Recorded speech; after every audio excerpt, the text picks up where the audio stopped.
Olá, pessoal. Sejam muito bem-vindos ao 10º episódio do ProjectCast.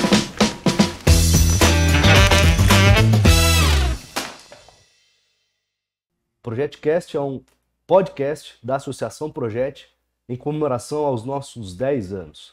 A Associação Projet formou nesses 10 anos mais de 1.000 jovens na cidade de Ribeirão Preto e região. E nesse ano de 2023 a gente inicia também com uma turma na cidade de São Paulo, nossa expansão para a cidade de São Paulo. Sempre com o intuito de preparar os jovens para o mercado de trabalho e para que eles deem continuidade na sua formação acadêmica também.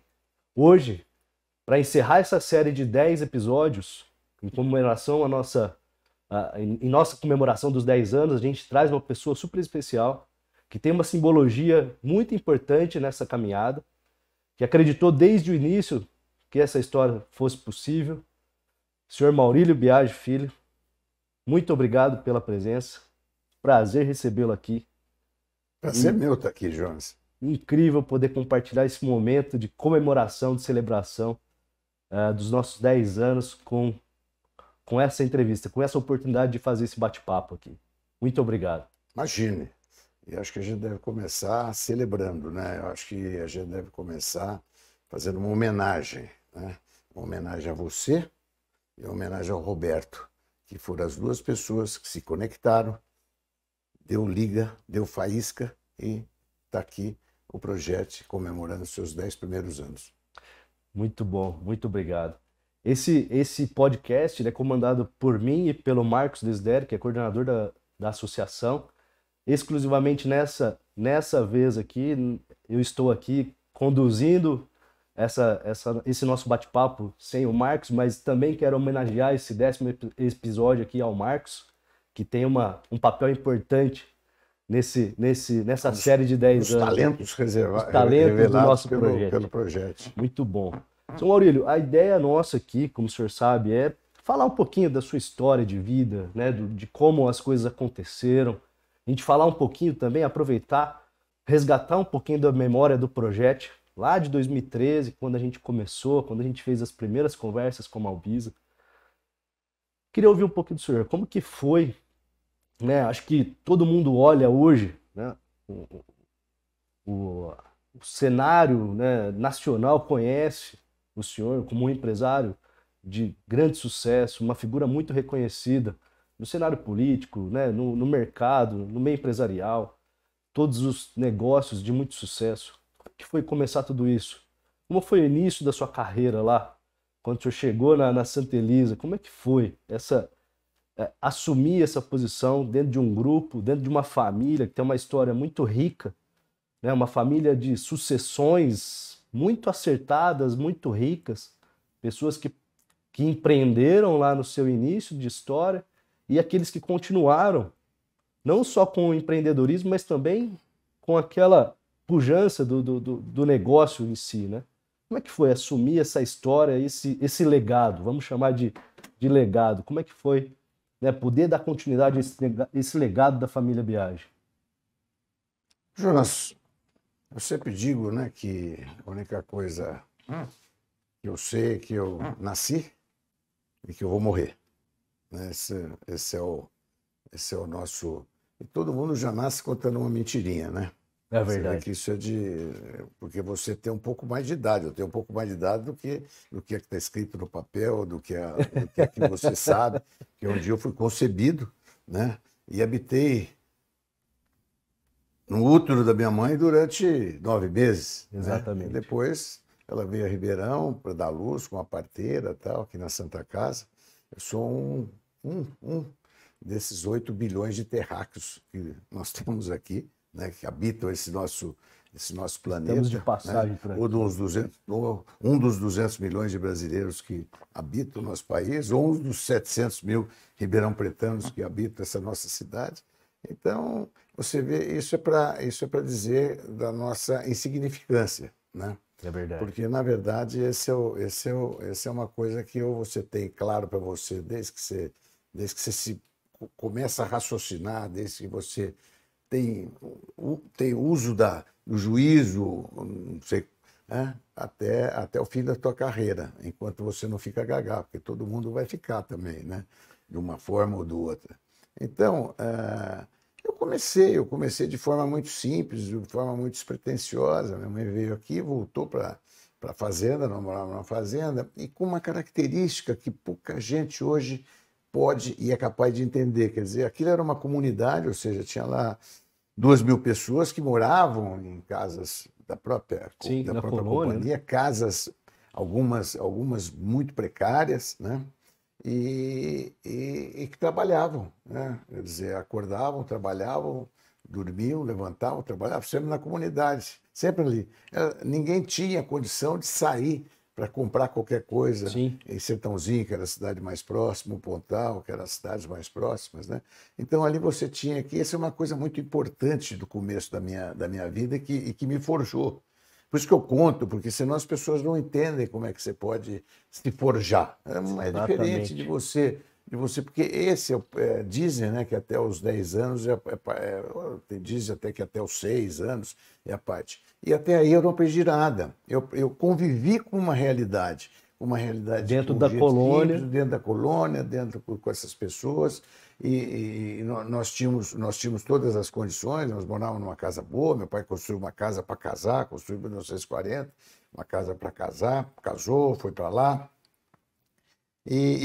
A minha convivência era com todo o pessoal que morava lá. Estudei numa escolinha que era uma sala, uma professora para ensinar, obviamente mista, para ensinar português, matemática, geografia, tudo, era uma só professora. E os alunos do primeiro ano, do segundo ano e do tudo junto. terceiro ano estudavam todos ali, É. todos juntos. Então você vê que o aprendizado, etc, etc. Né, mas aquilo para mim foi mais importante do que se eu tivesse estudado na Phillips Academy. Você está indo lá em Boston, Sim, muito mais sim, importante, sim. porque Formação aquilo que humana, né? hoje eu percebo com É. clareza que foi o que me forjou, o que trouxe a sensibilidade que eu tenho. Eu tenho uma sensibilidade, eu consigo ver algumas coisas, etc. Que tudo essa foi por aí. Depois eu fiz pós-graduação, fiz tudo na Faculdade de Céu Aberto, que era a própria companhia, né? E que aí eu tive Sim, uma sorte muito exatamente. grande, porque como eu sou o primogênito de uma família de 8 irmãos, né? E, é, nas famílias italianas, o primogênito Essa tem prerrogativa de essa continuar, de prerrogativa pegar o bastão e e esse continuar, né? peso, porque é muito ruim você ser o primogênito. Esse peso é uma coisa que lá na frente ele pesa muito, né? Então, assim que eu comecei, esse era o cenário que eu vivia, esse era mais ou menos os meus valores. Jogar futebol todo dia, jogar futebol descalço, jogar futebol naquela grama seca, porque o período de seca, eu lembro muito, muito o período de seca era longo, né? Depois, quando chovia, a grama ficava verdinha, mas era longo. A usina soltava muita fuligem, tinha Tinha muita muita poeira, aquilo era queimada. uma coisa horrorosa. E eu tinha um pé que era mais ou menos um casco, igualzinho de cavalo, não tinha diferença, não tinha diferença. Andava em pedra assim, correndo em cima de pedra normal, tal. Era um bichinho. Você está entendendo? Literalmente. Assim que eu me formei, as professoras, como também não podiam se locomover, então elas moravam Moravam também na também na colônia. comunidade, É. né? E na tarde, normalmente, a gente tinha uma aula de reforço por conta disso, eu e meu irmão, que era o segundo mais velho, com quem eu tive mais contato, etc. Porque família de 8 pessoas, você tem os 4 primeiros, Forma um que bloco. formam um bloco, e o segundo bloco, que são os 4 últimos, né? É assim, né? É. Então o que posso aconselhar vocês, tenham no máximo 4, de preferência 2, né? E esse é o próximo problema nosso, que é o crescimento demográfico, que nós já começamos a ter A- crescimento negativo, né? Exatamente. E quando foi que o senhor, como foi a primeira experiência lá de trabalho? No que foi iniciar essa carreira? Qual foi a primeira oportunidade dentro das empresas ali? Como eu te falei, nós tínhamos o pessoal todo se abastecia, nós tínhamos um armazém, era um armazém à venda, né? Onde tinha tecido, tinha secos e molhados, tinha fumo em corda, tinha bolacha do Guidone de Sertãozinho, tinha, que era um bolachão, assim, uma coisa primária, né? E tinha tudo que uma família precisa, né? Tinha lá, tudo misturado. E o primeiro trabalho que eu tive foi trabalhar nesse armazém, que era gerenciado pelo Florindo Garavazo, que era o gerente de compras também, porque já que ele comprava para o armazém, ele comprava para a empresa também, então era tudo ali. Vinham os vendedores, vinham aquelas peruas, aqueles carros da Souza Cruz, por exemplo, trazer cigarro, pacote, tinha que ter cigarro. Naquela época o pessoal fumava muito, tinha o cigarro de fumo que você. Aqui foi uma das primeiras coisas a primeira ação minha de produtividade da companhia, que eu nem sabia o que era isso, produtividade, a primeira ação foi mais ou menos ir diminuindo e combatendo o cigarro de palha. Porque o sujeito, durante o expediente, para fumar um cigarro de palha, ele puxava o fuminho dele, até que ele cortava aquele fumo, punha na mão, misturava o fumo, pegava a palhinha no bolso, colocava o fumo aqui na palhinha e dobrava aquilo, ele dobrava, passava aqui na língua, colava, virava as pontinhas, tal, botava na boca, dava uma mastigadinha e pegava a binga, né? Era binga, né? Não tinha fósforo, né? Binga, e tinha umas bingas que eram umas bingas enjoadas para pegar fogo, você tá entendendo? Né? E para começar. Então, isso é para dar uma perspectiva para você, para você que está nos ouvindo aqui, da minha antiguidade. Tá aqui, ó. Eu não sou do gramofone, você está entendendo? Mas quase que é por aí. E aí, em que época que foi assumir à frente dos negócios? Como é que foi essa virada de chave? Quando o senhor se posicionou à frente dos negócios e começou a escrever a sua história ali nas empresas da família? Fui para o armazém, tomei gosto, porque a gente lá tinha que matar vaca, matar porco, tirar leite todo dia, tinha toda essa atividade um processo completo, paralela, esse processo completo para você manter todos, inclusive nós que lá vivíamos e lá morávamos. Depois disso, eu fui me identificando com os segmentos da usina, a parte industrial, a parte agrícola, né? E eu comecei. Meu pai era um agricultor nato. Meu pai era, além de ser um industrial, etc, mas ele tinha. Então, isso me transmitiu muito no começo da vida. E eu fui começando. Depois eu tinha que estudar. Então eu teve uma época que a gente viajava todo dia, vinha para Ribeirão, de manhã a gente passava. Eu me lembro que eu estudava à tarde, né? Então vinha para o colégio, vinha com um carro motorista, era difícil a vinda, então muitas vezes eu fui interno durante algum tempo em Franca, porque para facilidade. Para não ficar se locomovendo, etc., que era difícil. Depois, quando as estradas começaram a melhorar, então meus outros irmãos começaram também a trabalhar, e aí eu comecei, já por minha conta, eu comecei a querer trabalhar. Então foi uma conversa muito longa com meu pai, no sentido que ele queria que eu estudasse.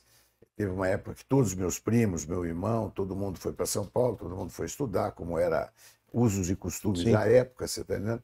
E eu quis ficar por aqui. Comecei a trabalhar durante o dia, depois que eu terminei o ginásio, que naquela época era ginásio, e a quarta série do ginásio, que aí você se formava, né? Ganhava quadrinho, diploma, tudo bonitinho, tal, tem. E depois disso fui fazer científico, eu queria fazer contabilidade, administração de empresas, já havia administração, aí comecei a estudar à noite. Então eu trabalhava de dia, estudava à noite, até quando eu terminei meus estudos, terminei o científico, vamos dizer assim, aí eu fiz diversos cursos técnicos, de contabilidade, de administração, e fui me aperfeiçoando estudei muito menos do que deveria ter estudado, mas eu tive essa sorte a experiência prática, né? Daquela experiência prática, daquela universidade a céu aberto, daquela coisa de de você. Meu pai era muito didático, meu pai era muito didata, meu pai era uma pessoa muito interessante. Ele aquilo eu acompanhava ele, observava, via, adorava a conversa. Eu era uma criança que ficava sempre no meio dos velhos, estava sempre ouvindo, meu avô visitava, ia. Sim. Eu sempre fui muito curioso, muito perspicaz, muito. E foi assim que eu fui assumindo cargos. Interessante é que pode, é claro, você falar isso hoje, mas eu demorei muito para chegar aos cargos mais efetivos. Eu galguei isso por méritos, né? Foi interessante isso, porque eu tinha um primo que era o gerente geral da empresa, e um dia ele recebeu um convite do meu pai. Eu tinha começado a Zanini, já tinha tirado a Zanini lá do meio da cidade, ali na rua Itaperuna, tinha colocado ela aqui já Na rodovia? na rodovia, na rodovia Armando Sá de Oliveira, que ali era uma fazenda, nós compramos aquela fazenda para montar, ali não tinha nada ali. Nós trouxemos, porque a gente tirou a empresa do centro da cidade, onde já tinham reclamações de De barulho, barulho, porque tá? a empresa precisa trabalhar à noite e tal, e pusemos ela longe, mas ela longe, acredite se Só que a quiser. cidade chegou ali Acredite rapidinho, se né? quiser. E é como um shopping aqui em Ribeirão. É. Você pega as fotografias do shopping aqui em Era, Ribeirão, era abandonado, não lá tinha na mais nada. Fazenda Nova Aliança, É lá isso aí. do Cesário. E depois, inclusive, esse shopping, a empresa que construiu o shopping era uma empresa nossa à época, que era a Racional. Nós construímos o shopping center, o Ribeirão Shopping aqui em Ribeirão. Que legal. Então foi muito interessante, porque ele foi trabalhar lá na Zanini e veio falar comigo. Ele veio pedir uma opinião para mim, que era primo dele, mas ele era o primo mais velho, né? O neto mais velho do Pedro Biagi, que é meu avô, Sim. e que era filho da irmã mais velha do meu avô, o Arnaldo Bonini, uma pessoa extraordinária. Depois foi prefeito de Sertãozinho e tal. E, e eu meio que mostrei para ele que esse era o caminho, e ele, durante todo esse período que eu estava na Santa Elisa, eu andava muito com ele, conversava muito, a gente saía muito junto, eu saía com todo mundo, saía a cavalo com os administradores, saía. Então, eu fui me preparando, e quando eu assumi, eu tava muito preparado, e hoje, por acaso, eu estou fazendo, eu tô tentando fazer um livro, né, agora da minha vida, da minha história.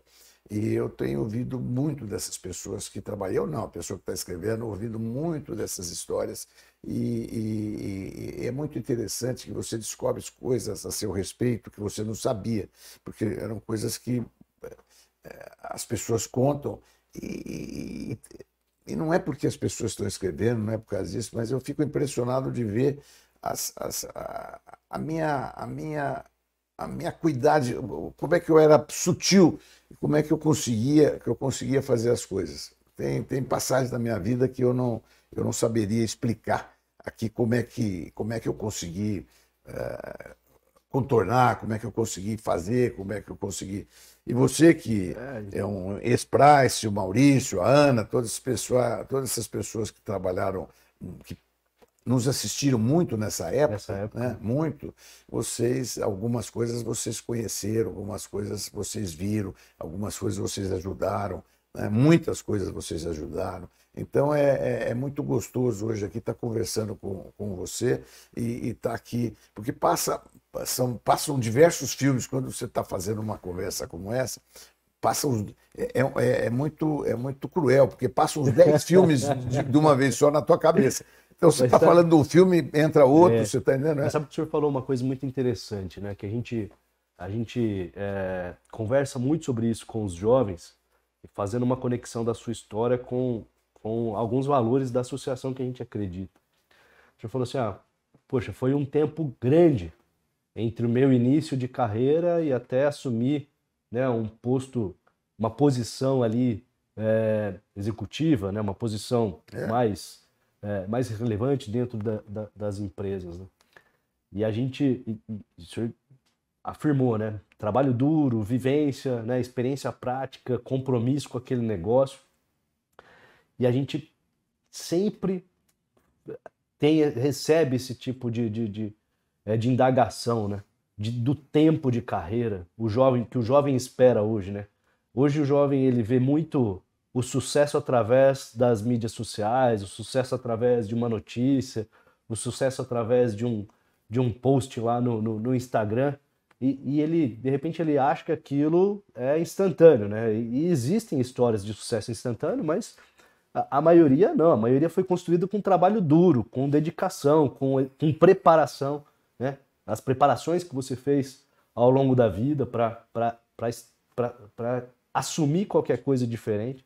Então, isso é muito importante, né? Que a gente sempre tenta lembrar o jovem de que a gente acredita muito no trabalho duro, viu? Jonas, Duro, viu, é Samuel? uma coisa interessante, você está falando uma coisa interessante. Hoje tudo é muito rápido, tudo tem que Tudo é muito acontecer rápido e o jovem tem uma ilusão hoje, tem uma ilusão de que aquilo é assim, que o sucesso, Todo de mundo repente, é aquilo, você pode acontecer com você e tal, fica aquela ilusão. Eu vejo meus netos, né? Eu vejo meus netos, que são Sim. jovens de hoje. E é outra realidade, não dá para você comparar, não dá para você falar, você não pode ficar piegas agora de falar. Na minha época, né, era assim, não é isso. Não tinha. Exato. Bom, eu não tinha nada. A televisão, eu dei boas-vindas para a televisão, eu dei boas-vindas quase que por telefone, porque não tinha telefone, tinha telefone, mas você demorava 1 hora para falar de Sertãozinho, da usina até o centro telefônico de Sertãozinho. Pois quando você pediu uma ligação para São Paulo, você conseguisse falar no mesmo dia, tanto é que o lobby que a gente fazia era com o telefonista para a gente conseguir ser prioridade, ter uma certa na lista. prioridade para andar com. Então não dá para. São coisas. Mas hoje tudo é muito rápido e talvez eu vejo talvez mais potente do que a bomba atômica é o telefone celular, né? O telefone celular tem uma potência que os telefones celulares te traz aquilo que você quer, aquilo que você não quer, aquilo que você é uma invasão completa do domicílio. Eu vejo hoje, inclusive por mim, eu estou falando isso por mim, não estou falando por você, nem pelos meninos, nem pelo meu neto, por ninguém. Mas o que me atrapalha é uma loucura, porque você chega aquilo, você quer ver, você quer olhar. E cria uma realidade muito distorcida, né? Porque o jovem olha para aquilo, acredita que aquilo que tem que acontecer com todo mundo e acaba se frustrando às vezes, que com ele está demorando mais, que ele tem que trabalhar e tem que ganhar um salário por enquanto, e aí ele começa a se questionar quando ele vê tudo isso. E você é diferente, por exemplo, você olhar uma notícia e um menino de 12 anos, porque já tem mais informação do que a gente, o menino de 12 anos tem muito mais informação que eu tenho hoje com 80, né? Então, mas você tem condições não, isso aqui não é assim, isso aqui não é, você já e ele não tem, então ele recebe aquilo, ele acredita naquilo. Exatamente. Esse é um problema muito muito sério. Exatamente. Mas vamos falar de coisas boas. Vamos falar de celular, que é coisa ruim. É muito útil, né? Não tem nada mais útil, mas exatamente. Mas é aí quando a gente olha, né? E eu gosto sempre de fazer essa reflexão para a história da associação, né?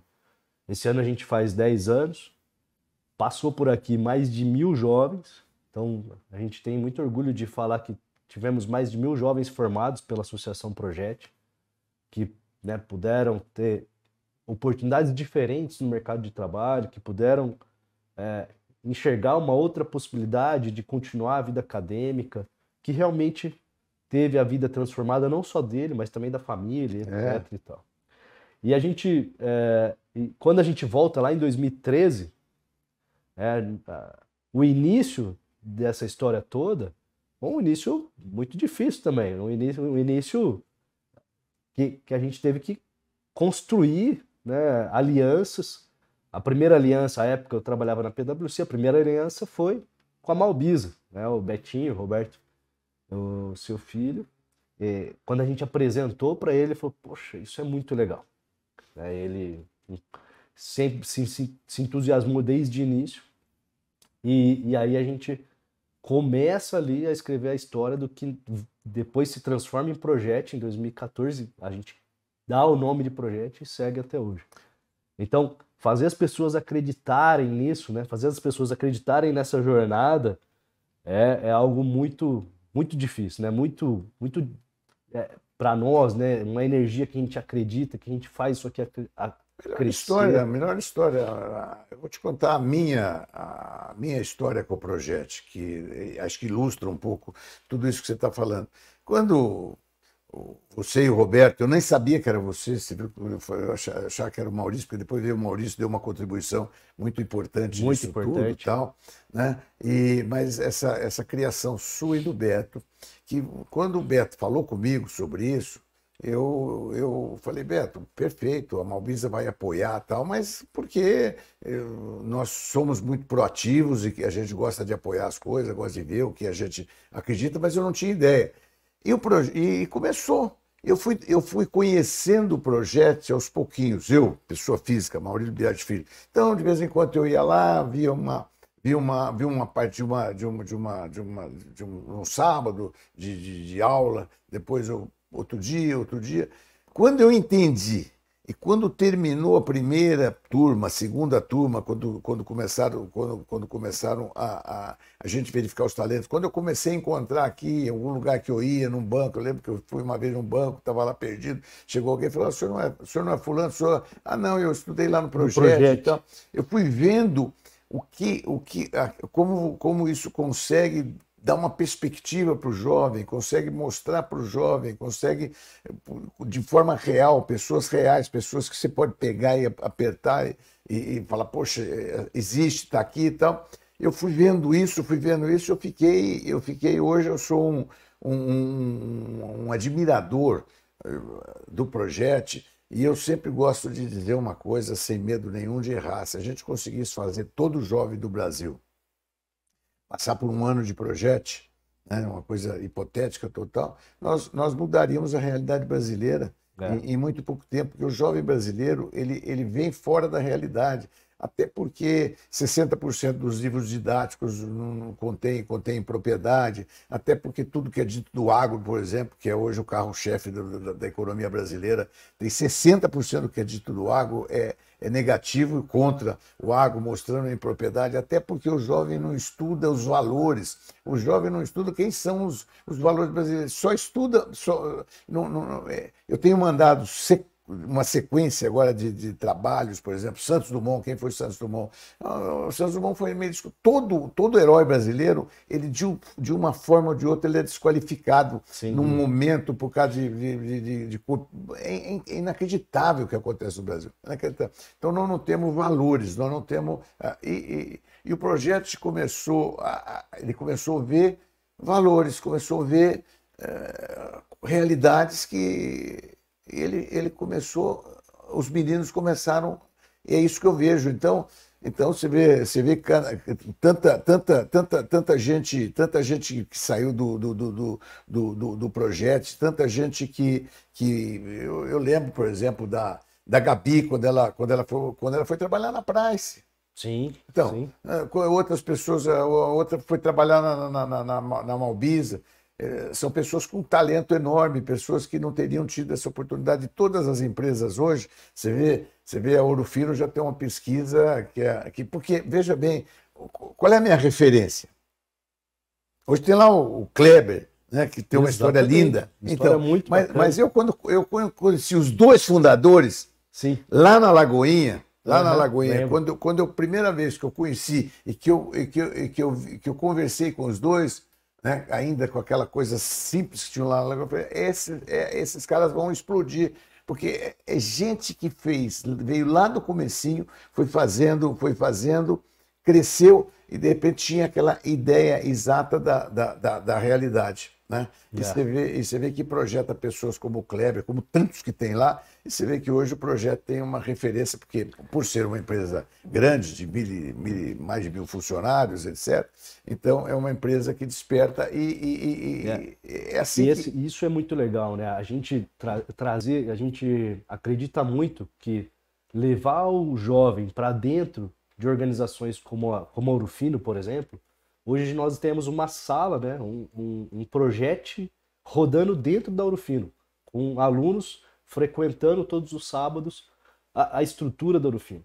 Então, quando a gente traz esse jovem para dentro de um contexto diferente, como quando eles têm a oportunidade de ouvir o seu Maurílio falando, quando eles têm a oportunidade de ouvir o Kleber falando, quando eles têm a oportunidade de ouvir outros empresários e executivos de grandes empresas falando com eles, isso já é por si transformador. Eles poderem entender, né, diante daquelas histórias riquíssimas, eles poderem entender que aquele lugar também é um lugar que ele pode ter acesso, também é um lugar que ele pode, também é uma mesa, uma cadeira que ele pode sentar. Lá em São Paulo, seu Maurílio, a gente leva os jovens para dentro do CEP. O CEP é o Centro de Ensino e Pesquisa do Albert Einstein. É um lugar, em termos de estrutura, maravilhoso. É um lugar, assim, é um ícone na cidade de São Paulo. Começa a ter... Você coloca um jovem de uma periferia, de um favela contexto... que está ali do lado. Da favela ali de Heliópolis.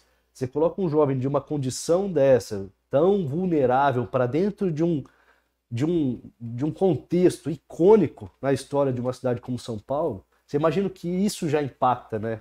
Então a gente acredita muito que inserir os jovens nesse mecanismo todo já transforma a vida, já transforma a família. Isso, quando você trouxe outro dia, como é que chama aquele menino da favela lá que veio... O Edu Lira. Hã? O Edu.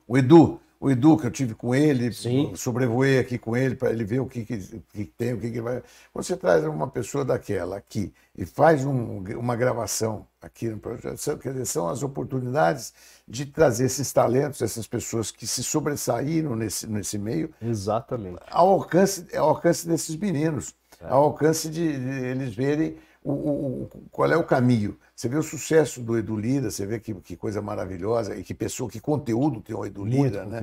Que conteúdo tem o Edu Lira. Né? Quer dizer, eu não vou falar aqui na gravação, porque pode não pegar, pode ser mal interpretado, mas é impressionante como ele se apresenta de forma nua e crua, né? Exatamente. Como exatamente o que é, o que foi, como é que ele sobreviveu.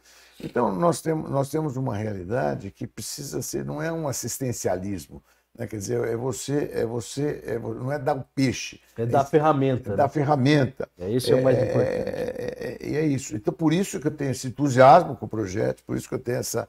E, mais uma vez, eu quero te parabenizar. Hoje você é o presidente da Fundação Projeto. Da Associação Projeto e tal. Porque... E hoje existe um grupo de empresários que, reconhecendo essas virtudes que o projeto tem, essa tecnicidade que o projeto tem, a tecnicidade, porque você tem que misturar a coisa humana com a coisa técnica, né? Então, mas o humano tem que ir no técnico. Por exemplo, eu não consigo, ninguém mais consegue, nem você que é jovem, acompanhar a velocidade das modificações das tecnologias, como é que elas vêm acontecendo. Né? E isso cada vez vai ampliar mais. Né? Agora vem as mais diversas teorias, tem o que tem acontecendo é uma coisa afora as conspirações. Né? É coisa maluca. Então, você separar um tanto disso que você pode abraçar, ou que você pode dizer eu domino, se especializar nisso, e tentar servir. Porque o jovem fica meio perdido desse bombardeio todo, dessa coisa toda. Eu fico perdido, né? Eu fico perdido. Porque, de repente, você vem e fala, olha, você quer me explicar em português, em uma linguagem... Me explica. Se você quiser me explicar, o jeito que você está me explicando, eu não consigo entender. E quando ele explica, tudo é a ciência de saber decodificar e a ciência de saber traduzir aquilo para o... A gente fala isso muito em direito, né? Quer dizer, em vez de uma linguagem que você consiga entender, né? Mas é muito interessante isso, né? Então, trazer esse jovem para perto, né? Acho que a maior vantagem de cada vez mais ter experiência, de conhecer as coisas, de ter vivenciado muita coisa, a maior vantagem é a vantagem de conviver com esses jovens, né? Que o quanto a gente absorve, o quanto a gente aprende, o quanto a gente troca. E é o que a gente mais acredita quando a gente leva as pessoas para trocar experiência com os jovens na sala de aula. Então, as mentorias, elas são muito desenvolvidas e pensadas para uma troca de experiência, né? Então, a gente fala que isso posso aqui citar várias pessoas que relatam esse sentimento, é que essa troca com o jovem, não só o jovem aprende e recebe muita coisa, é óbvio, mas a pessoa que está trocando recebe muito mais. Essa troca de velho com jovem é um espetáculo, né? E ouvi-los, né? Exato. E você ter a humildade de falar, não, olha, não estou entendendo o que você está falando, porque primeiro que hoje o inglês, a maioria das coisas eles falam, são termos ingleses, né? Né? Americanos, eu digo que são feitos, né? Então eu sempre converso com meus netos, às vezes peço para eles decodificarem. Peraí, fala Vamos devagar para eu aqui. entender. E é isso, mas e aí você vê essa potencial. Eu lá atrás, você for voltando lá para a minha carreira e tal, eu vi acontecer coisas maravilhosas. Eu vejo na empresa, na Santa Elisa, né? Nós tínhamos ainda, somos da época que nós tínhamos mais de metade do pessoal que era analfabeto, porque o trabalhador rural predominava. Sim. Né? E o que nós fizemos uma vez que houve feito Mobral? Aí houve um programa que a Globo se engajou. Porque o Brasil, para você melhorar o Brasil, era essas televisão se engajarem em alguns programas de ensinar, né? Que você pega uma novela que, em vez de ensinar, ensina, por exemplo, é uma coisa maravilhosa que você poderia ter. Eu tentei isso fazer uma vez, né? Tentei, quase conseguir. Tentei com alguns governos, mostrar para o governo que você poderia, em algum horário nobre, né, você ter algumas coisas educativas na televisão, mas através de novelas, com enredos bonitos, com coisas bonitas, né, você poderia. Tentei, mostrei como poderia fazer, porque quando eu trabalhei na Coca-Cola, fui presidente muitos anos, ele foi uma pós-graduação para mim, porque a questão da comunicação, né? A importância da comunicação. Exatamente. Né? E vis-à-vis o que nós fabricávamos, que era um produto de primeira necessidade, então nós não dávamos, como o cliente tinha que comprar, então aquilo equilibrou os nossos conhecimentos para trazer isso para outras empresas que a gente trabalhava. Isso foi a chave de um sucesso em algumas coisas que eu tive. A necessidade de fazer, por exemplo, um carregador de minério aqui em Sertãozinho, que carrega 16 mil toneladas de minério por hora, que foi vendido para Vale do Rio Doce, colocado lá no Porto de Itaqui, no Maranhão, que carrega 16 mil toneladas de minério por hora, e que, eu digo, com boia fria, para ser assim, né, com mão de obra que a gente trazia da lavoura, porque não tinha outra. Sempre muito pioneiro tendo que ensinar esse pessoal. Então tinha, a Zanini, por exemplo, tinha uma escolinha, não tinha SESI, não tinha Senai, não tinha nada disso. Então nós tínhamos que educar, ensinar. Um treinamento, então, tinha escolinha para formar mecânicos. Formou empresários extraordinários. Então quando a gente trouxe para cá 20 joint ventures, que a gente trouxe tecnologia, montou fábrica, tropicalizou essas tecnologias. Numa determinada época, trouxemos 100 famílias do exterior para cá, 100 famílias para Ribeirão Preto, morando aqui em Ribeirão Preto, para poder suportar todas essas companhias novas, tecnologias novas, né? E você trabalhar numa Coca-Cola, onde você tem a ideia do consumidor, a importância do consumidor, porque o cara que trabalha na usina naquela época não tinha ideia da importância do consumidor. Então essa diversificação que nós tivemos, eu tive o privilégio de trabalhar no agro, de trabalhar na indústria, de trabalhar na inseminação artificial. Por que nós fizemos uma estação de inseminação artificial? Porque meu pai achava que o desfrute do rebanho brasileiro era muito baixo. Ele achava que nós poderíamos estar contribuindo para melhorar o desfrute do rebanho brasileiro. Aí convidamos uma pessoa, o meu querido amigo Luiz Lunardi, que já falecido, que os filhos estão todos aqui,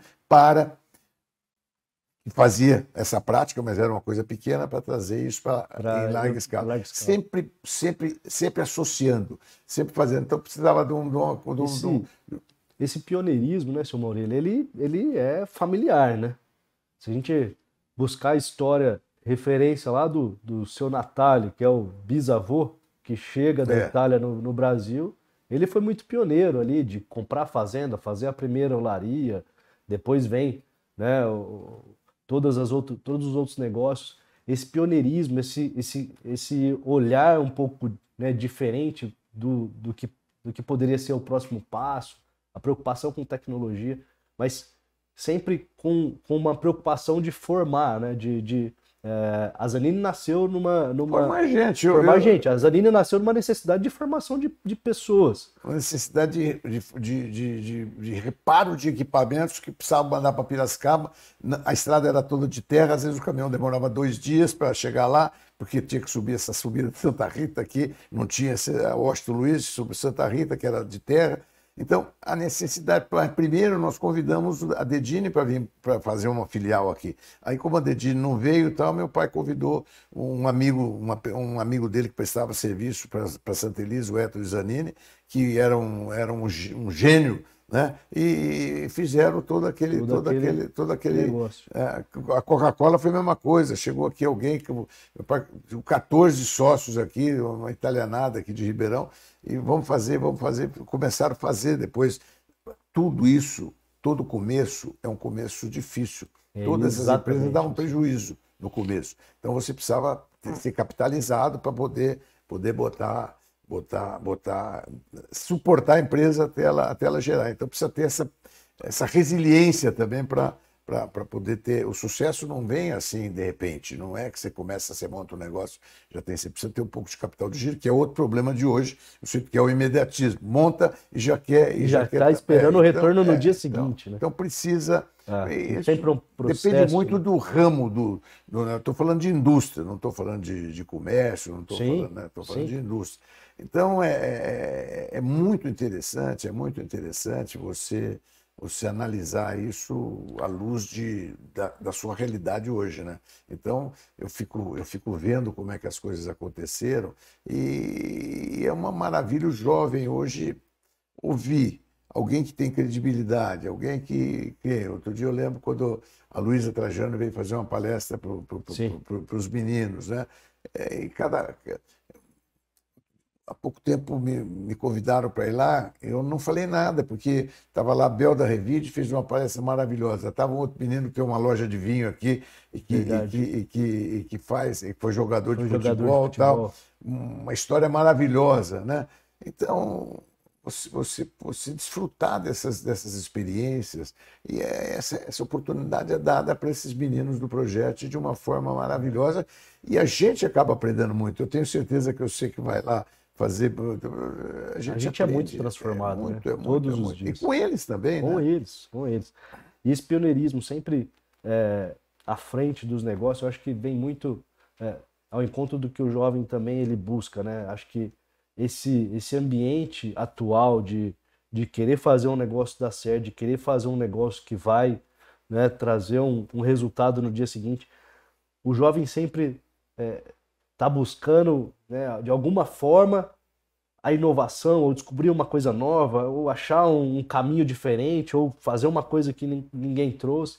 Esse é um contexto que eu vejo atual muito importante, assim, nessa busca por novidade, né? Deixa eu fazer alguma coisa que nunca foi feita, uma coisa que nunca... Mas o que às vezes eu penso é que, às vezes, a gente tem que construir uma base, né? A gente tem que construir uma base sólida, tem que sentar, colar a bunda na cadeira, estudar, se preparar, porque a inovação ela vem de muita experiência, né? Ela vem de muita vivência. E as pessoas que se dedicaram, como você, como o Maurício, como a Dani Ferreira, né, como a Juliana naquele começo todo, as pessoas que se dedicaram e se esforçaram e que não eram do ramo, você não era do ramo, nem o Maurício, é outra área, é outra coisa, não tem nada a ver com isso que vocês estão fazendo. A mesma coisa, as meninas, a Ju e a Dani, né? Então, hoje agora você já tem um projeto gerido basicamente por esses projetos, né? Que é o Marquinhos, a Giovana, a Bruna, a Adriana, não é? Não são essas meninas que estão lá? Você pegar a Gabi, você pegar, que é voluntária hoje, que foi lá desde o começo. Tanta gente que vale a pena. E essas pessoas vibraram, aprenderam muito, você está entendendo? E agora tem o projeto tá aí lá no Einstein. Olha que coisa boa. Né? Chegamos lá no Einstein. E eu acho que o projeto tem uma. Agora tem um desafio, que é esse desafio que vocês assumiram dessa gestão, de crescer e ter, porque eu sou um dos que mais atrapalha o projeto, porque por mim o projeto tinha que ser dar aula lá na Cava do Bosque, aqui em Ribeirão Preto, sei lá, 1.000, 2.000, 3.000 alunos. 3.000 meninos ali com aquela minha mentoria, porque o esforço que você faz para 200 é o mesmo que para 1.000, né? E todos, né? Todos. E isso ser compreendido, isso o poder público, isso para cidades menores. Ribeirão já tem 700 mil habitantes, é uma coisa mais difícil. E tem muita periferia, infelizmente. Mas uma cidade que tenha menos favela, menos periferia, etc., você poder um programa desse... O impacto é muito relevante. Um impacto relevante, um impacto de mudança total. E aqui em Ribeirão, você tá conseguindo. Converso um pouco com esses meninos e vejo o brilho novamente no olho deles, uma coisa impressionante, né? Impressionante. Então, eu sou um fã de carteirinha do projeto. E tantas outras atividades complementares que você pode estar trazendo junto com o projeto, vendo agora num aperfeiçoamento, vendo as habilidades de cada um, de poder encaminhar. De repente você vai ver que você vai ter um artista lá, um sujeito que é músico, né? A gente Exatamente, a gente já tem, viu? Já tem, não tem? Já tem história de artista. Mas essa é a grande missão nossa. Primeiro é tirar o jovem daquele contexto, é entender que ele tem um outro contexto que ele pode viver. O segundo é ele acreditar nas potencialidades que ele tem. Esse final de semana, a mentoria de número 10 é uma mentoria que os jovens colocam os projetos de vida dele no papel. E aí é ali que ele vê o que ele tem de forte, né? Quais são as potências, onde ele pode focar, qual é o resultado que ele espera daqui a 10 anos. É muito lindo. Essa mentoria, ela realmente é muito enriquecedora para todo mundo que participa. As declarações, os depoimentos que a gente recebe de todos os participantes, não só os jovens, mas principalmente os voluntários que estão lá, são depoimentos assim, de orgulho, né? de um sentimento de acreditar que a gente tem um futuro diferente por conta daquilo que os jovens estão colocando no papel. E eu acho que vocês, né, não só como instituição, Malbisa, mas o senhor, né, também acreditam muito nisso, né, no poder revolucionador ali da educação, da formação. A história de vocês mostra muito isso, né, como a gente pode transformar a sociedade através desse elemento importante que é a educação. Não a educação formal, né, não só a educação formal, que ela é muito importante também, mas toda essa formação como ser humano, como cidadão, né, como trazer o comedimento a esse jovem, porque o jovem também ele entra nessa rotina, de repente ele pensa que ele pode mais do que ele pode. Exato. E trazer o jovem nessa realidade é também um desafio. Colocar o pé no chão, né? É colocar o pé no chão. De repente você fala, poxa, por que eu não posso? Então você tem a inspiração, ela tem que ser uma inspiração diferente, não é uma inspiração de uma vontade involuntária, assim, que o sujeito é desafiador isso. Você tem os dois extremos, né? Porque é muito interessante isso. Uma vez eu conversei com um jovem, não me lembro mais, faz muito tempo, nem lembro o teor da conversa, mas eu percebi que havia assim uma ilusão de que a coisa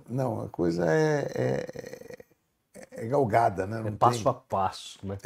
Eu falo muito isso para eles, e principalmente quando a gente faz essas rodadas, projetos de vida, né? Às vezes lá tem eles têm que colocar algumas metas, né? E é muito engraçado. Às vezes a meta mais que eles mais colocam lá é ficar rico, né? Então, assim, ó, eu quero ficar rico.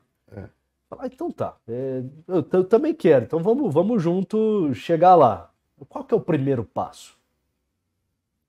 Eu tenho que dar o primeiro passo para chegar na riqueza lá, né? Qual que é o primeiro passo? Depois do primeiro passo, qual que é o segundo passo? E é isso talvez que o jovem ele tem uma dificuldade de enxergar hoje em dia, né? Essa jornada esse degrau a degrau que é importante. Você vê a história da Malbisa como um todo, né? Do grupo, das empresas. A própria história do senhor, quando o senhor fala do início da carreira até lá quando assumiu a presidência da primeira companhia, qual é o passo a passo? Demora, a preparação. Deixa eu te contar uma coisa interessante que eu nunca conto isso, nunca conto, mas aqui talvez.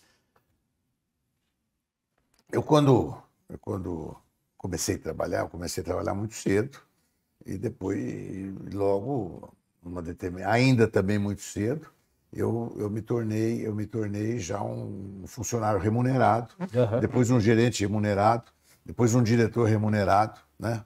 E eu vejo comparação com outras pessoas do meu relacionamento, etc., à época. Sim. Então, quando eu casei, quando eu comecei minha vida, né, eu era rico. Mas não rico sem contar nada do patrimônio que eu poderia eventualmente herdar no futuro, sem contar com nada, nada, nada. Por que eu era rico? E isso o jovem é muito importante. Porque eu ganhava relativamente bem, à época, e eu não gastava dinheiro. Esse é o grande, quer dizer, ou seja, eu trabalhava num determinado momento, a partir de um determinado momento eu tinha um carro que era da empresa, porque eu era diretor, então fazia jus, fazia parte do pacote, era parte da remuneração, né? Eu nunca não gastava dinheiro, eu não fumava, não bebia, socialmente de vez em quando, você está entendendo? Eu comecei a namorar cedo, meu sogro era muito rigoroso, então também não podia sair, aquela coisa antiga. Então, quando casei, eu tinha uma conta corrente, eu lembro, ao contrário de uma porção de pessoas que eu conheço, você tá entendendo? Casaram com déficit. Tive a sorte de ganhar a casa que eu moro. A casa que eu moro eu ganhei. Ganhei por mérito meu, ganhei por um acerto com meus primos de comprar a parte deles da Santa Elisa. E quando eu coloquei um monte de imóveis no negócio, quando chegou ele falou assim, essa casa não é a casa que eu falei, Então ele riscou e falou assim, essa casa é um reconhecimento nosso pelo trabalho que você fez, porque nós nunca trabalhamos aqui na Santa Elisa daquela época. Então, por exemplo, são fatos que aconteceram na minha vida que são extraordinários. Você conta, parece que a história de carochinha não é, mas é que já era na época, quando ele me deu, já eram 30 anos de trabalho dedicado exclusivamente a uma empresa, uma dedicação. Eu sempre fui criticado porque trabalho muito, trabalho fora do horário, trabalho direto. Eu na usina, imagina na fazenda, você trabalhar, voltar para o escritório à noite, isso não existia. Eu ia para casa, jantava e voltava para o escritório, porque eu fazia. Então, todas as críticas que eu recebi, que eu era muito detalhista, que eu trabalhava muito, que eu queria ver tudo, que eu via tudo, você está entendendo? Não é ficar... Mas se você fizesse... Foi o que me trouxe até aqui. Se você fizesse igual ao que todos faziam, talvez não tinha trazido aqui. Né? Não sei. A gente tem que fazer diferente. Eu não sei dizer porque eu não fiz. Não fez, tá então, é muito difícil dizer. Mas o caminho é diferente, né? Acho que a dedicação, comprometimento, esse é um negócio. E assim, é muito difícil definir riqueza, né? O que é riqueza, né? Então, o jovem, quando ele almeja ser rico, talvez ele nem sabe o que é ser rico, né? Talvez uma definição de riqueza é um negócio muito complicado. É muito difícil você conciliar isso. Eu conheço pessoas que têm muito dinheiro, que têm uma imagem, né, complicada, né? Eu acho que é você conseguir harmonizar a sua vida e você ser justo na sua vida. Quer dizer, o que é ser justo? É muito difícil também, né? Mas é quando você termina a tua vida, quando você está terminando a tua vida, e você faz uma perspectiva, não sua perspectiva, mas das pessoas Que estavam que contigo. estavam juntos, e que você pode, daquilo tudo, você pode falar, não, puxa vida, o cara, puxa, que bom, acertei. Que bom, acertei. Então não vale a pena você agora chegar nessa fase da vida, você chegar alguém e falar, não, mas daquela ocasião tal, ah, eu não conseguia ainda medir isso. Mas quando eu saí da Santa Elisa como executivo, eu saí e o pessoal virou do avesso, a companhia. Foi quando isso? Hã? Quando que foi? 2000. 2000? Em torno de 2000. E o pessoal virou do avesso e não encontraram nada, né? Mas eu chamei dois diretores executivos, um até você conhece, os dois que eram, um era diretor administrativo, diretor do outro era. E chamei e falei assim: um é o meu querido amigo Altair Batalha, o outro é meu querido amigo Henrique Gomes. E falei, reuni e falei, gente, durante esse período todo que eu fiquei aqui, todo esse período da minha gestão, tem alguma coisa que eu fiz, tem algum trabalho, tem alguma coisa que nós fizemos, que não eu fiz, nós, né? Nós, Nunca, né? nunca teve nós. O que mais me incomodava na época, quando alguém chegava e falava, você é dono. Eu falei, não, eu não sou dono. Isso aqui é um negócio nosso, É, é nosso isso aqui. Tanto exatamente. é, e uma das coisas que eu fiquei feliz foi quando eu saí, porque eu saí e o pessoal ficou. Você tá, então, de vez em Ou quando eu seja, falava, você então lembra eles que eu sentiam falava? que eles eram Você donos lembra que eu também. falava? É a mesma fragilidade. Então, a mesma oportunidade. Então eu falei, escuta, não, tem alguma coisa aqui que a gente tem que se envergonhar, alguma coisa que a gente fez aqui que.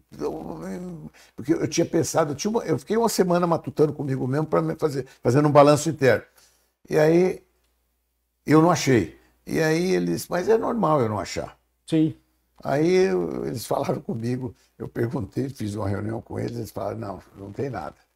E aí eu falei, não, não, vocês estão falando aqui de bate-pronto, não, não, não, não. Eu queria que vocês pensassem 3 dias, 2 dias. Pensa, a hora que você botar a cabeça, pô, começa a pensar e faz umas historinhas, aquele negócio assim, assim, não teve, tal, tal, não sei o quê.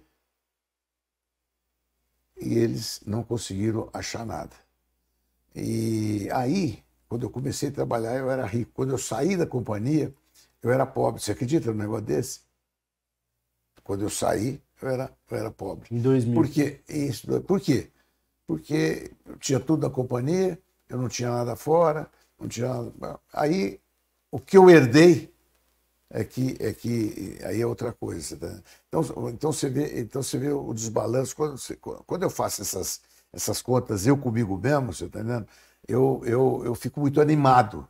Fico muito animado. Porque são fatos reais, são contábeis de declaração de renda, de Sim, tudo, você sim, entendeu? sim. Então é muito gostoso, né? É muito gostoso. Então isso te dá uma coisa, te faz bem, né? Te faz bem quando você tá encerrando tua jornada, né? É muito gostoso, é muito gostoso. Então isso me faz assim olhar as coisas com um brilho nos olhos, me faz olhar as coisas com vontade de quero mais, de estar tentando fazer coisas ainda, de estar tentando andar, tal. Muito, muito, muito bom isso. Isso é muito interessante essa sua fala, né? Isso eu falo para os meninos, né? Parece assim, né? Não é para mim, já não vale mais nada, mas para os meninos. Os E meninos aqui são. eles agora estão na frente da operação, Eu talvez. tenho um carinho muito especial por todos os meninos do projeto, e os fora do projeto também. Tem uma turma, tem uns meninos muito bons por aí, né? Que, Não, muito, muito. muito, muito. Uma E grande maioria, né? É impressionante como a minoria faz ruído, né? é impressionante. Faz a gente acreditar que os bons são menos do que os ruins, né? Ruins. Mas não é verdade, né? É verdade mesmo. Isso é um negócio. E aí, isso me remete a uma coisa que eu acredito muito, né? Que esse reconhecimento em cada uma das etapas da sua vida, esse, né, olhar para aquilo lá e falar, poxa, tem alguma coisa que a gente fez, né? E aí ter dois diretores lá que sucederam, que continuaram com os negócios, me faz acreditar muito que o negócio, né, o negócio para ter sucesso, ele não é nada sem as pessoas de sucesso, que você tem que reconhecer, né? Então eu lembro que eu ouvi de um empresário uma vez, a gente estava no Vale do Silício, falando com pessoas que investiam nas big techs, nas startups de tecnologia. E eu fiz uma pergunta para eles, né? Falei assim, como que você avalia um investimento? Como que você avalia a ideia, né? Como você avalia aquele negócio que está surgindo? Porque uma startup, você feeling, né? Pode dar certo, pode não dar. E aí o cara me falou uma coisa que eu sempre pensei nisso, carreguei isso comigo e já discuti isso com algumas pessoas. E falo assim, Jonas, para mim a ideia não tem valor nenhum. O que eu busco é um time. O que eu busco é um cara que vai ser o CEO, o que eu busco é um cara que vai ser o diretor financeiro, o que eu busco é um cara que vai ser o cara da operação. Porque esse time, ele toca tanto uma ideia de tecnologia, quanto uma outra ideia de uma indústria, quanto uma outra ideia de um varejo. O time é mais importante do que a ideia.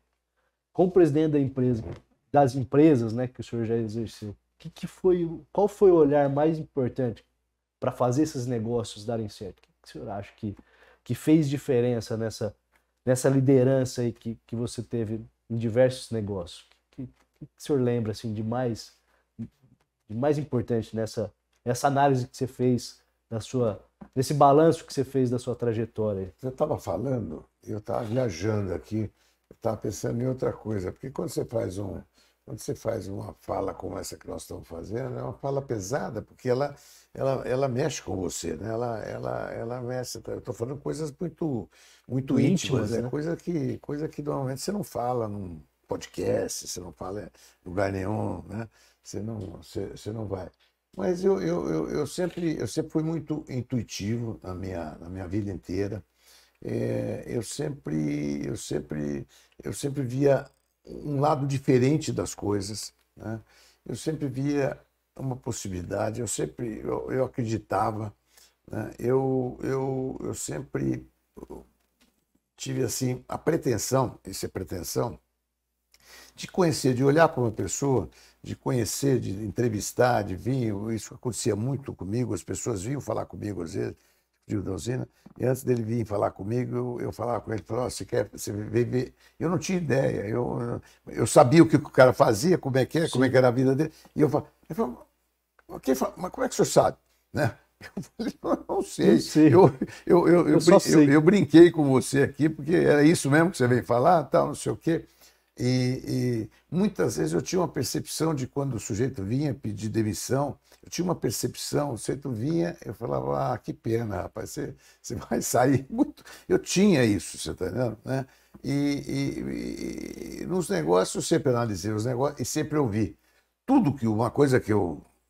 Uma falha minha aqui que eu não falei, né, é que eu fui uma pessoa de sucesso, eu fiz muita coisa, não quero aqui ser hipócrita, Sim. né? Mas eu tinha um pessoal que trabalhava comigo que era melhor que eu. Eu sempre trabalhei com gente melhor que eu. Sempre. Se pega qualquer das empresas onde eu tive, você vai ver. E eu tinha uma liderança. Essa liderança era uma liderança marcada muito por uma espontaneidade, muito por falar as coisas. As pessoas, tem umas coisas que você fala, as pessoas estranham, né? Como se falar fosse reconhecer que uma pessoa é correta, reconhecer que uma pessoa é bonita, reconhecer que uma pessoa é simpática, reconhecer que uma pessoa é competente, qualquer reconhecimento. Uhum. E eu sempre fui guiado muito por uma intuição e por amizade. Isso aconteceu comigo anteontem. Uma pessoa conversar comigo lá, um altíssimo executivo, foi lá, de repente, eu levei ele na minha casa para comer uma sobremesa, porque houveram coincidências e você precisa deixar essas coisas acontecerem. Porque se você se coloca como executivo ali, esse bonitão, presidente da empresa, não sei o quê, e vem um cara. Se você vê uma pessoa que às vezes te impressiona, uma pessoa que às vezes você tem uma empatia enorme com a pessoa, e a pessoa sai de lá sem saber isso, sai de lá achando que não sabendo se gostou, se não gostou, eu acho uma crueldade. Então, eu sempre fiz o contrário, eu sempre falei mais do que eu devia, e que é um erro, né? E nunca me arrependi disso, nunca me arrependi disso. Então, não sei como explicar tudo isso, mas, na verdade, essa era a maneira que eu fazia. E acreditável, eu tive passagens na vida que são... Eu só falei de coisas boas aqui, não falei das coisas seríssimas. Eu tive uma ocasião na minha vida que eu achei que a gente fosse naufragar, que não tinha chance nenhuma de sobrevivência para todas as empresas do grupo. Ia tudo uma vez. Nem minha família sabe disso. Nem minha família sabe Toda a disso. história tem isso, né? Nem minha família sabe disso. Essa resiliência, né? Que é uma história que você conhece bem, como, né? Quer dizer, de repente eu cheguei numa empresa, você olhava os statements da empresa, etc. Era apertado. Mas dava para, puxando dinheiro de outras empresas, tal, dava para tocar. Mas, de repente, eu descobri que ela tinha 10 destilarias, chave na mão, encomenda de quase, no de hoje, quase 1 bilhão cada um, e que nós tínhamos recebido 80% e não tinham feito um parafuso. Então, a diabetes que eu tenho hoje... Foi dessa época de... Aconteceu, nesse exato momento, aconteceu no dia que eu soube disso. Soube disso através de um cliente que chegou e contou. Ele chorava e contou. Aí ele parou, eu falei assim, peraí, você está me falando isso, que você comprou esse equipamento aqui, que você fez isso, e que você já plantou cana, o ano passado tua cana bisou, e você agora tem outra safra e que você não recebeu. É isso, doutor, que eu estou falando. Eu não estou brincando, eu chorei depois que eu soube, eu chorei, porque acho que nem ele tinha ideia de como isso era. Mas eu achei que fosse aquela só. Aí eu fui ver, fazia 3 meses que eu estava na companhia, eu fui ver. E nós tínhamos mais 9.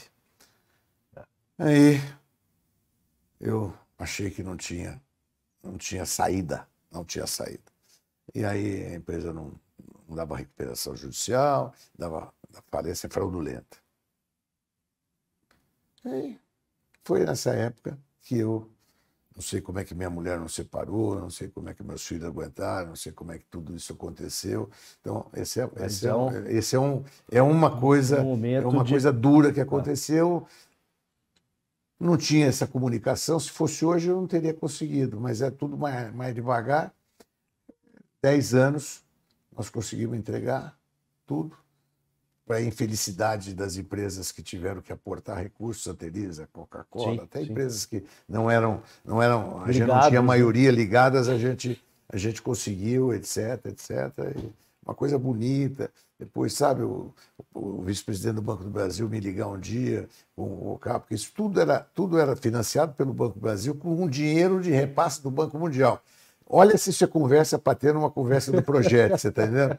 Né? Mas é a resiliência. Mas você imagina o tamanho disso. Eu estou falando porque eu estou olhando para você agora, você imagina o tamanho do problema. Você imagina o tamanho do problema. Mas acho que isso é muito importante, né, para o jovem, né? O jovem entender que as coisas dão errado. As coisas dão errado. Credibilidade eu tinha, você está entendendo? Graças a Deus tenho. O orgulho hoje de poder contar isso e tá aqui para contar isso, você está entendendo? Uma coisa assim, é uma coisa que se alguém soubesse disso, ia fazer um trabalho, porque não, se você me perguntar, até que se você juntar aqui um conselheiro, um conselho de gente para analisar isso, ninguém vai falar, não era possível. Não era possível. Não era, não dava para fazer. Mas uma coisa que eu vejo... Eu estou aqui num domingo aqui gravando com você. Juro por Deus que eu não ia contar isso, mas não aguentei. Mas é muito interessante, porque assim, uma coisa que eu vejo no senhor e na Você trajetória. entendeu, mas os meninos que estão ouvindo lá não entenderam, não, viu? Mas olha só, vou tentar fazê-los entender. Uma coisa que eu vejo, e eu vejo muito isso em alguns outros empresários, né? É esse otimismo. Eu acho que acreditar que aquilo vai dar certo, às vezes é mais do que o técnico dizendo que vai dar errado, né? Essa vontade de fazer as coisas darem certo. Pela história, né, sua, com programas de governo, acreditar muito no etanol, né, ser um porta-voz do etanol no cenário não só brasileiro, mas também acho que para outros lugares do planeta, né? Acho que sempre essa vontade de fazer as coisas, essa vontade de fazer as coisas crescerem, darem certo. Você vê que é isso que é esse conjunto de coisas, né, de comportamento que leva a ultrapassar um obstáculo tão grande quanto esse, né? Aí, Jonas, tem outro. Eu vivi. Bom, eu acompanhei, eu fui junto. Tem um trabalho que foi feito por um grupo liderado pelo Dr. Lamartine Navarro, que depois meu pai, Sim.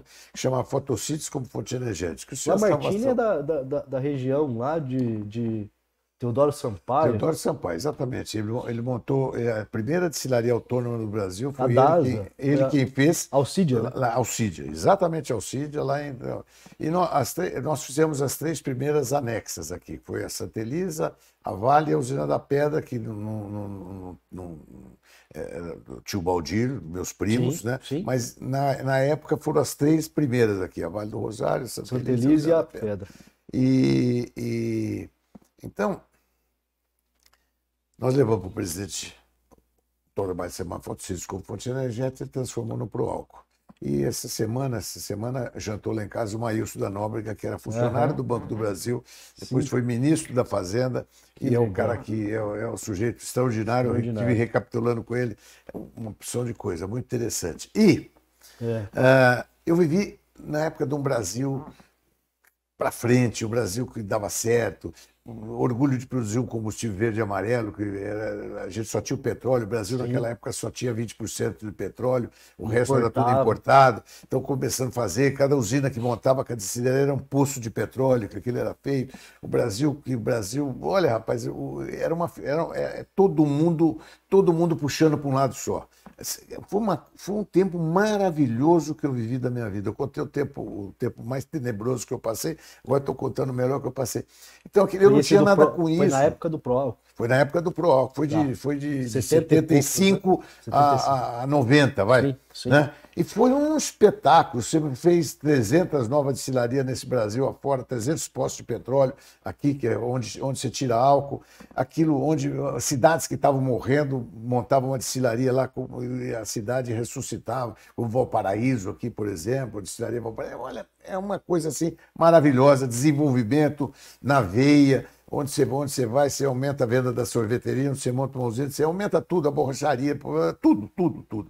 E nós fomentando isso. Era meu irmão, que era diretor, que era quem vendia a Zanini, que fazia destilaria, eu não tinha nada a ver com o Zanini, que depois aconteceu, me deu esse susto aqui, foi daí que nós tivemos um problema, lá. Né? E eu não tinha nada a ver com aquilo, eu era do conselho só, não participava, era uma empresa de capital aberto, uma empresa de muito sucesso, deixou um legado extraordinário, toda essa industrialização. Sertãozinho, todas, 95% daqueles veio tudo daí, então é um espetáculo.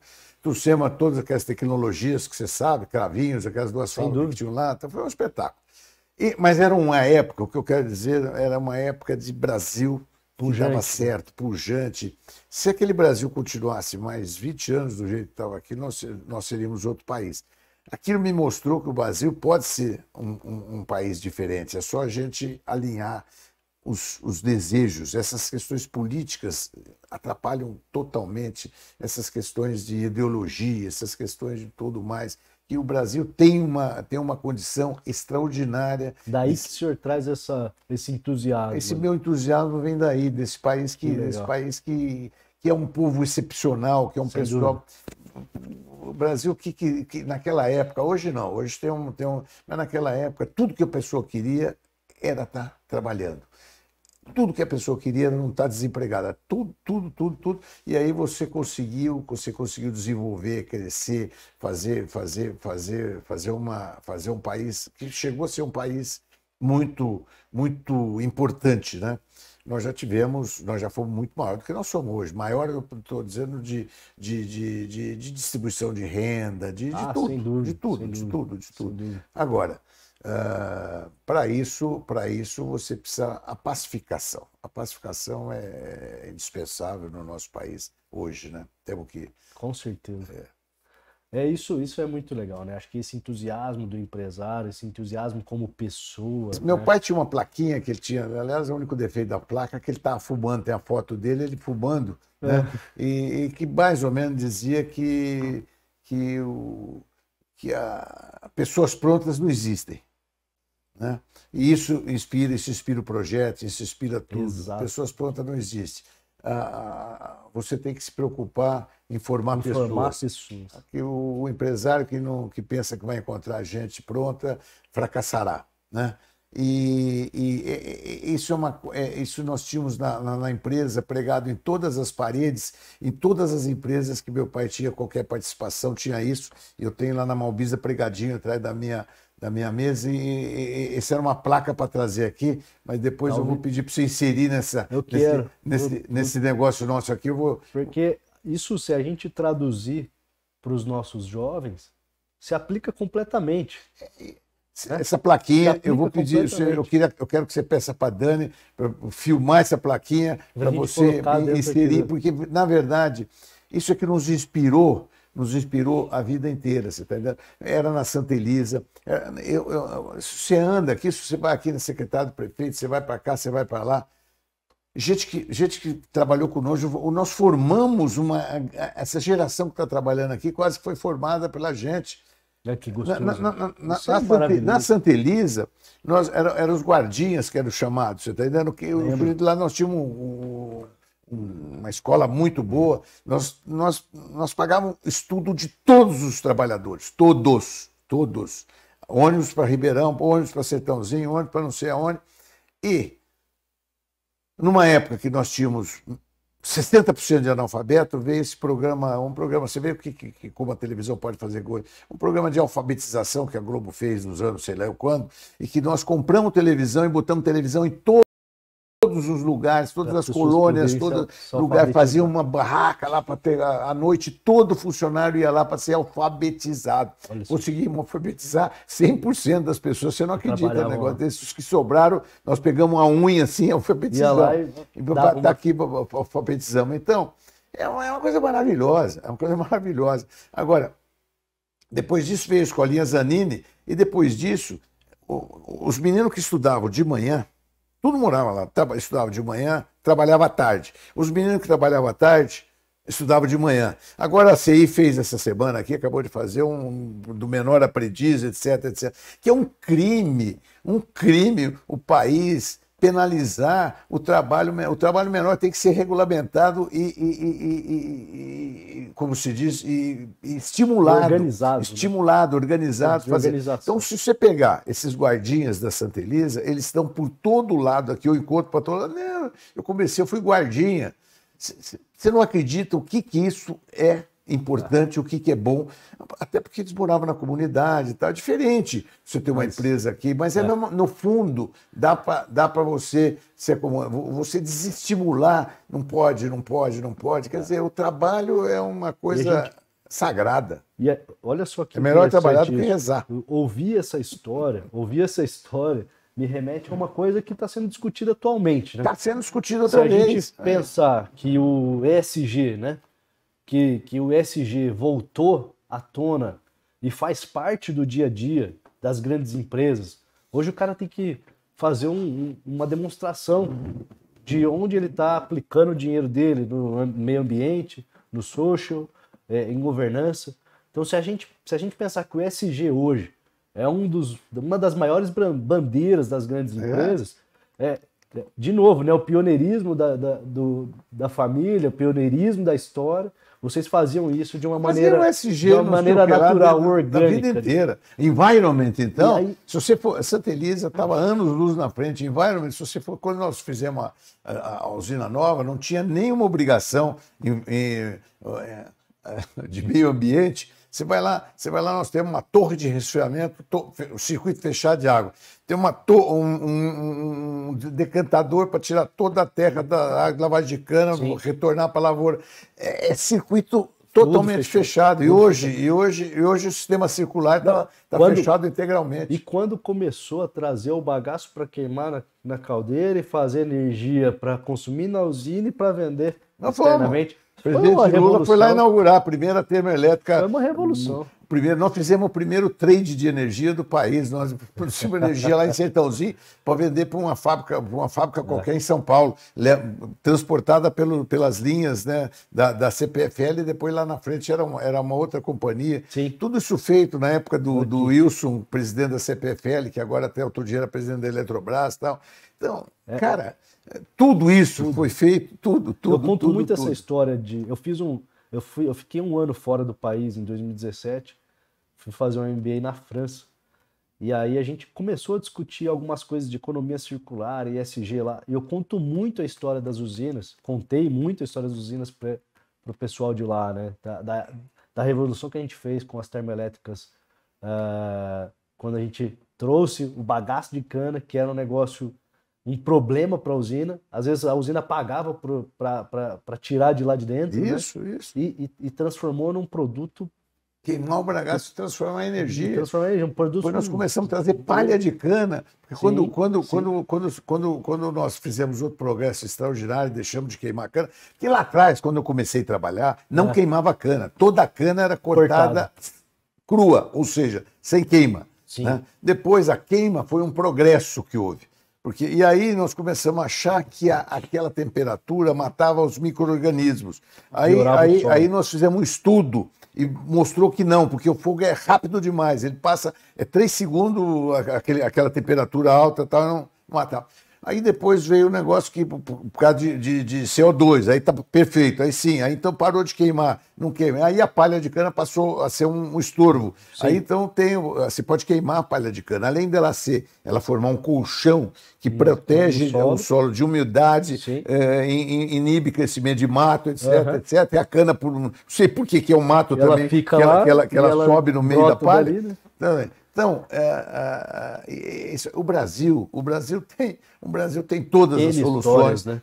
É uma vergonha a gente ser taxado de qualquer coisa, porque o Brasil o país mais avançado nessa fez muita questão coisa, do mundo. Exatamente. É o negócio do álcool. O pessoal quer teimar de fazer motor elétrico. O carro. Você que estuda no Projeto, você compra um carro, tem 500, 600 quilos de peso que você vai carregar o resto da vida, um troço corrosivo, poluente, etc., que você tem que descartar. Aí você liga na tomada. Aqui no Brasil você vai ligar na tomada, vai acender essa luz, hidro, etc, etc. Mas lá na China você vai engatar, puro carvão. Na França você vai engatar, puro carvão. Na Alemanha estão voltando a queimar carvão mais do que nunca. Eliminação. Então, nós ficamos aqui nessa conversa fiada, não sei o quê, porque o Brasil... Gente, não é possível. A gente pode falar de muita coisa de ESG contando a história do Brasil, né? Contando a história da nossa região, dá pra gente falar muita coisa. Mas eu queria voltar numa coisa, ainda nesse aspecto... Me traz pro chão aqui. Comecei a voar ainda agora. Nesse aspecto... Não, mas é muito legal.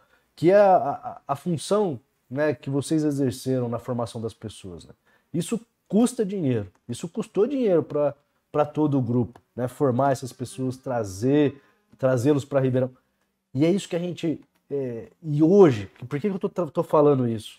Porque hoje eu sinto, às vezes, que a gente ainda tem um tabu de conversar sobre investimento quando se fala de um projeto social como o Projeto.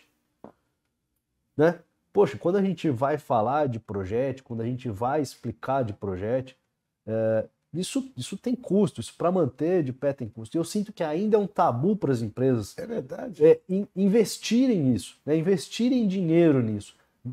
despenderem recursos para fazer projetos acontecerem como esse, né? Então, e assim, para mim é tão natural, né? As empresas, elas vivem de fazer lucro, e elas vão repartir esse lucro da maneira como elas entenderem.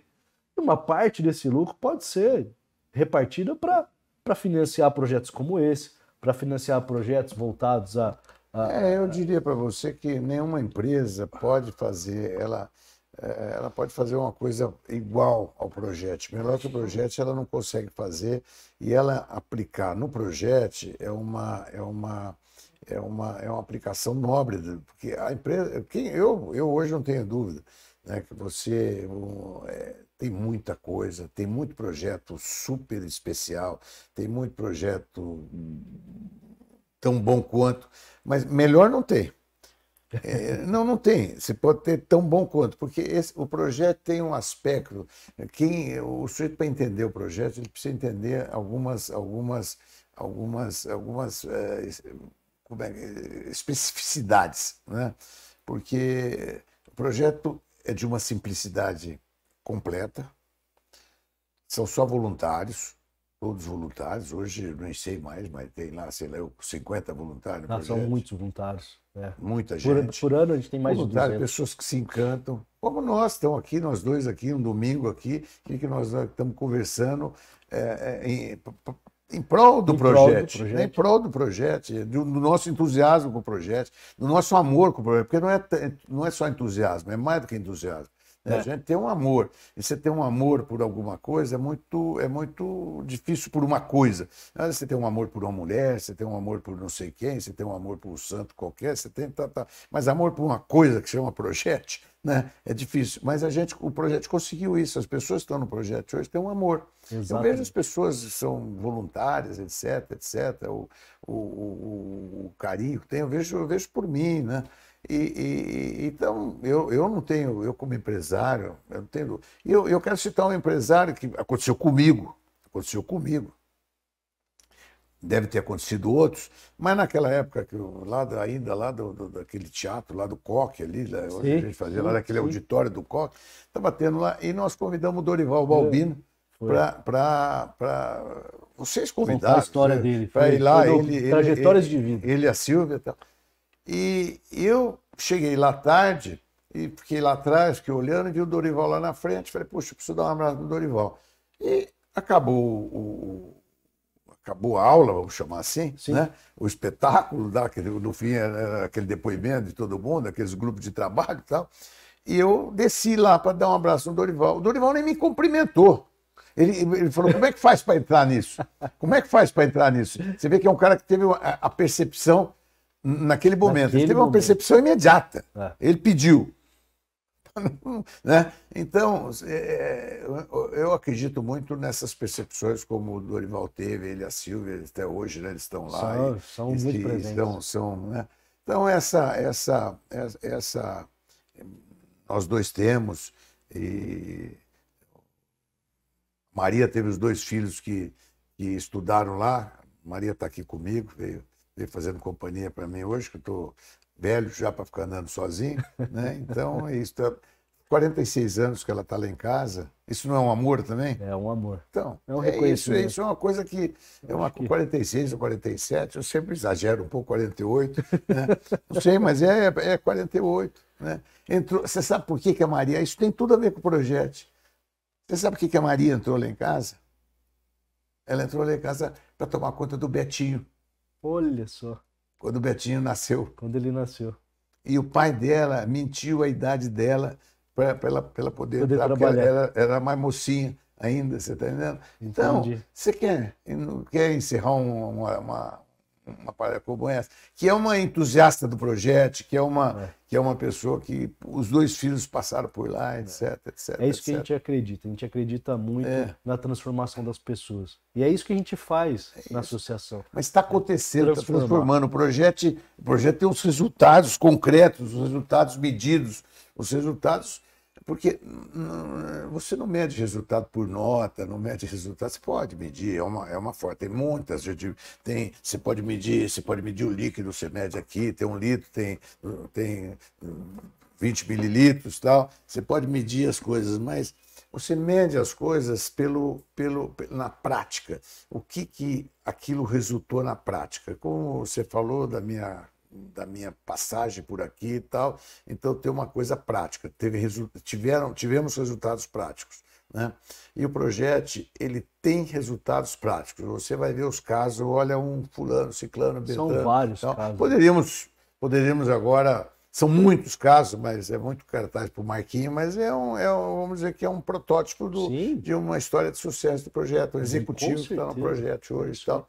Né? Coordenador geral da associação, tocando. E deixou mais tempo para a gente hoje que ele não veio, né? Que bacana poder ouvir essa história, poder compartilhar essa história com os jovens. Eu só tenho a agradecer imensamente em nome da associação. Foi um enorme prazer ouvir tantos detalhes da sua vida, conhecer mais do Sr. Maurílio Biagi, entender que essa simbologia que representa os 10 anos da Associação Progette e que a Malbisa foi a primeira a acreditar, né, junto com a PwC à época, foi a primeira a acreditar nessa jornada. Né? O Betinho, quando ele recebeu essa notícia, ele foi ali o primeiro entusiasta a acreditar, carimbando aí, ou né, trazendo de novo esse pioneirismo da família, essa vontade de fazer diferente que acompanha vocês nessa história toda. Muito obrigado, Sr. Maurílio. Muito obrigado. Jonas, foi o primeiro. Eu acho que e é muito gostoso quando você termina alguma coisa, quando você faz uma ação conjunta e que você recebe obrigado e você é obrigado a falar obrigado também, porque o obrigado é dos dois lados. Né? Obrigado é dos dois lados. Não tem coisa melhor que isso. É difícil, né? Normalmente alguém que fala obrigado fala porque recebeu algum favor, ou recebeu isso, recebeu aquilo, recebeu um presente, não sei o quê e tal, né? A não ser quando eu recebo um presente, mas aqui hoje você me deu um presente e eu te dei um presente. Então, obrigado, digo eu para você. Parabéns por você ter tido, juntamente com o Roberto, parabéns para você e para o Roberto, que fizeram isso acontecer. E tem esse entusiasmo, depois de 10 anos, esse entusiasmo renovado, esse entusiasmo rejuvenescido, né? E tanto você como o Beto tem esse entusiasmo, o Beto tem, e para mim é um prazer enorme ter um filho que tenha feito esse trabalho, e faz esse trabalho, né? Faz esse trabalho, e com certeza teu pai tem o mesmo orgulho seu do que eu tenho do meu filho. E eu orgulho desses meninos todos, esses meninos que todo sábado vão lá, todo sábado, e querem fazer, querem vencer. E a primeira condição para vencer é querer. Sem querer, você não vence. Se você não quer vencer, você não vence. Se você não quer ganhar, você não ganha. Se você não quer fazer, você não faz. Então, e querer com generosidade de saber esperar, de ter paciência. De ter paciência é outra virtude difícil da gente ter, principalmente quando é jovem. Então, isso é muito bonito. Isso é que eu desejo para os que já fizeram o projeto, mais sucesso ainda do que tem, os que estão fazendo agora e os que farão nos próximos anos, né? E os que farão depois que eu não estiver mais aqui. Eu fico muito feliz. Um abraço para todos. Fiquem com Deus. Obrigado de novo. Pessoal, esse foi nosso 10º episódio, encerrando a série de 10 anos da Associação Progette. Brindados aqui com uma história magnífica, com toda essa simbologia que nos envolve nessa conversa de hoje. Obrigado a todos.